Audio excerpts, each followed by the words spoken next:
According to the Muslim belief in Islamic scholarly accounts, the revelation of the Quran to the Islamic prophet Muhammad began in 610 AD. This is when we first hear of the God Allah and worshiping to him. But what many people don't know is that Allah is actually connected to Satan, Baal, as well as the coming Antichrist. And by the end of this video, I believe you'll see that Allah is not only associated with them, but actually is them. We'll start off with Allah's connection to Satan. In Islam, it is said that Allah has 99 names. Actually, when looking into it, he has over 99 different references. But the Quran actually describes that the characteristics of Allah are actually the same characteristics that Satan has. In Quran 3:54, it says, "And the unbelievers deceived, but Allah deceived as well, for Allah is the best deceiver." Revelation 12:9, written 600 years before that verse in the Quran. "And the great dragon was cast out, that serpent of old called the devil and Satan, who deceives the whole world. He was cast to the earth, and his angels were cast out with him." This other verse in the Quran tells us that Allah is great at misguiding people. Surah 14:4, "And we never met a messenger save with the language of his folk, that he might make the messenger clear for them. Then Allah sendeth whom he will astray, and guideth whom he will. He is the mighty and wise." Here's what the Bible has to say about an entity that is good at misguiding people. 2 Corinthians 11:14-15, "And no wonder, for Satan himself disguises himself as an angel of light. So it is no surprise if his servants also disguise themselves as servants of righteousness. Their end will correspond to their deeds." If Allah is out there misguiding people, then he's tempting them away from the truth.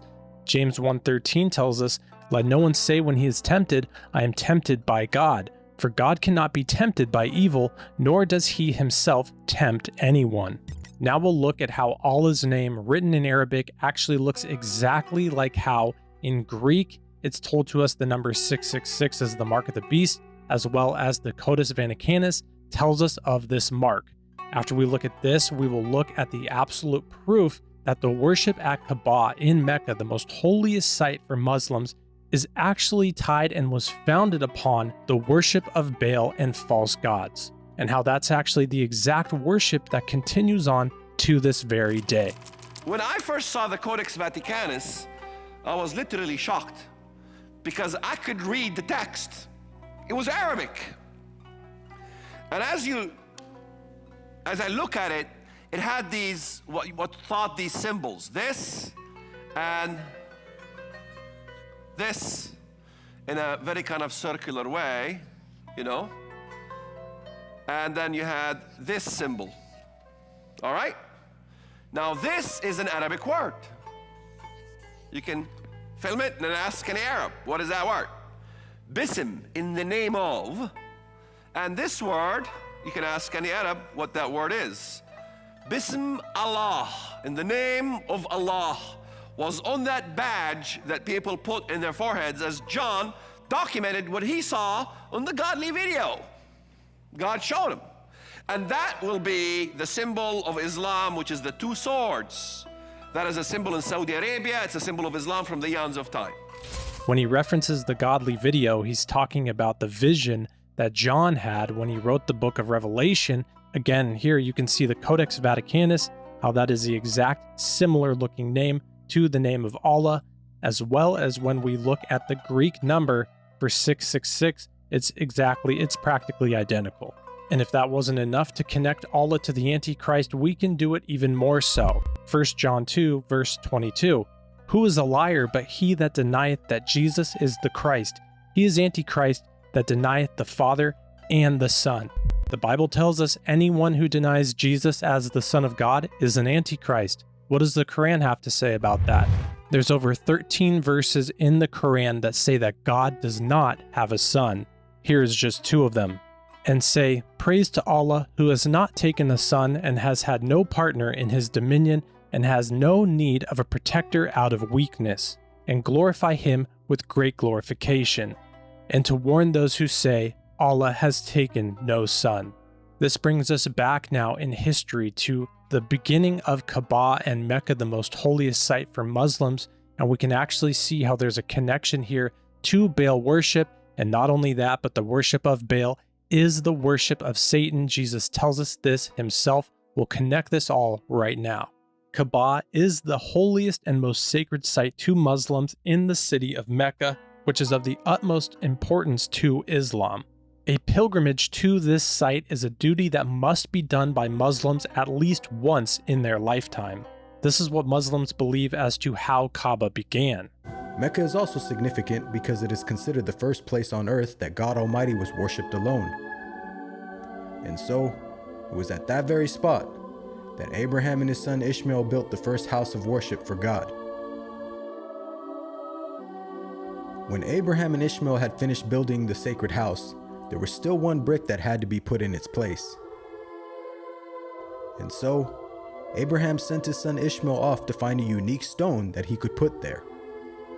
But God Almighty destined that the final stone that was to be laid would not be from the material of this world, but instead a stone directly from the heart of paradise.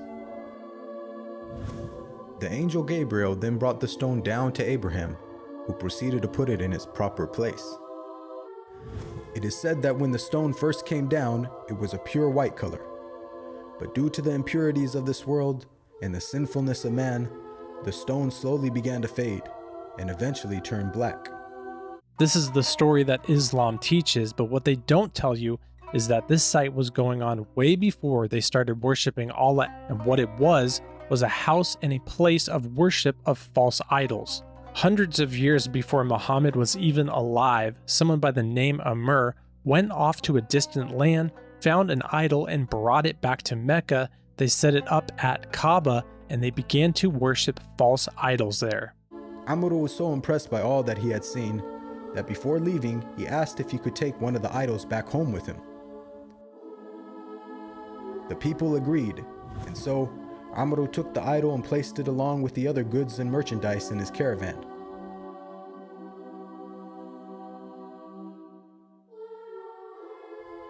He then set out southwards, back towards the city of Mecca.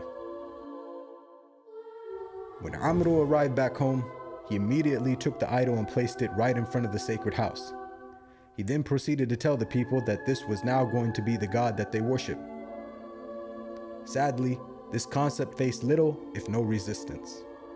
And as time passed, the people began to worship more and more different idols, until it is said by the end of the 6th century, there were over 360 different idols surrounding the sacred house in Mecca. One of the main, if not the main, false idol that was worshipped at Kaaba was BAAL. BAAL was worshipped in pre-Islamic Arabia. He was a human figure and was believed to control acts of divination, such as throwing arrows towards the statue, and the direction that the arrows landed answered a specific question. Some scholars reference Hubal as a lunar deity tied to a trinity of moon, father, sun, mother, and the evening star, the planet Venus, as their son. Interesting, when we look at one of the most well-known symbols of Islam, it's the crescent moon and a star. There's even a story of a father sacrificing his son at Kaaba to one of the gods. Again, this was years, hundreds of years before Muhammad, which means it's hundreds of years before Allah.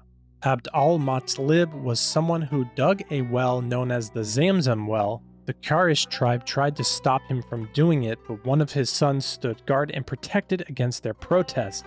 He vowed that if he were to have 10 sons to protect him, he would sacrifice one of them to the god at Kaaba. As the story goes, he told his 9 sons that he must keep the vow. It's said that the divination arrows that he used fell upon his favorite son, Abdullah, and he went on and sacrificed his son there. Again, the divination arrows were what were used by Hubal and those who followed him.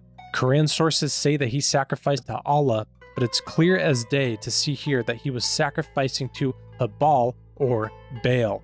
Jeremiah 32:35 says, "And they built the high places of Baal, which are in the valley of the son of Hinnom, to cause their sons and their daughters to pass through the fire to Moloch, which I did not command them, nor did it come into my mind that they should do this abomination to cause Judah to sin." A sacrifice to Hubal or Baal is a sacrifice to Satan. Islamic sources say he sacrificed his son to Allah, but as we can clearly see, this was a sacrifice to Hubal. Jesus proves to us that sacrificing or worshiping or following these false gods is actually doing these things unto Satan. When the Pharisees confronted Jesus for casting out demons from people, Jesus responded saying, "If Satan casts out Satan, he is divided against himself. How then will his kingdom stand? And if I cast out demons by Beelzebub, by whom do your sons cast them out?" So here Jesus shows us that Beelzebub or Baal or Habal is actually truly Satan in disguise. So we can conclude that the worship and the following and the sacrificing to Beelzebub, to Baal or Habal, and that these things were going on at Kaaba were actually the worship and the following of Satan. That's exactly who originally and continually are being worshipped at Kaaba at Mecca. According to Islam, Muhammad was the last and the greatest prophet who taught everything about Islam and about the Quran, but he himself even said that he doesn't know if Allah is the truth. In Quran 34 verse 24, "Say, O Muhammad, to these proselytes and pagans, who gives you provision from the heavens and the earth?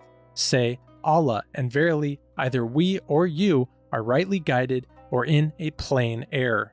So Muhammad, who's supposedly the greatest teacher and prophet of Islam, says here when debating with others about the identity of God, says there's a chance that he himself may be in great error. He's not solid on his belief on who God is, and I can tell you he was in plain error. If you want to go to the truth, look at John 14:6. Jesus said to him, "I am the way, the truth, and the life. No one comes to the Father except through me."